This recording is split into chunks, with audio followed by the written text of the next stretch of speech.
Hello friends, ఇవాళ వచ్చేసి మనము లంచ్ బాక్స్ కైనా లేదంటే అప్పటికప్పుడు ఈజీగా చేసుకునే రెసిపీలలో ఎగ్ ఫ్రైడ్ రైస్ ఒకటి. ఇది వచ్చేసి మనం ఎలాంటి సాసులు కానీ లేదంటే ఎలాంటి చైనీస్ వంటకాలు ఉపయోగించేటి ఏమి ఉపయోగించము.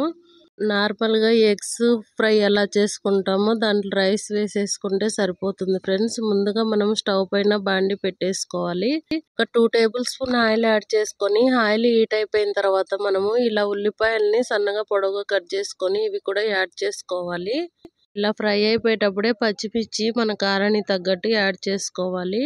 ఇప్పుడు వచ్చేసి టేస్ట్ తగ్గట్టు సాల్ట్, అలాగే ఒక 1/2 టేబుల్ స్పూన్ పసుపు పౌడర్ కూడా యాడ్ చేసుకొని ఫ్రై చేసుకున్నామంటే ఉల్లిపాయ ముక్క అనేది తొందరగా సాఫ్ట్గా అవుతుంది. ఇలా అన్ని కలిపేసుకొని మనం ఒకసారి ఒక 5 to 7 మినిట్స్ పాటు ఫ్రై చేసుకోవాలి. ఇప్పుడు వచ్చేసి ఒక 1/2 table spoon red chilli powder కూడా యాడ్ చేసుకోవాలి. ఒక 1/2 టేబుల్ స్పూన్ వచ్చేసి గరం మసాలా యాడ్ చేసుకోవాలి. లాస్ట్ లో వచ్చేసి కొంచెం కొత్తిమీర చల్లేసుకొని ఫ్రై చేసుకున్న తర్వాత ఎగ్స్ నేను వచ్చేసి ఒక 4 ఎగ్స్ యాడ్ చేశాను. నేను ఇప్పుడు ఇలా పగలగొట్టి వేసేసుకున్న తర్వాత అన్ని మిక్స్ అయ్యే విధంగా కలిపేసుకోవాలి ఒకసారి.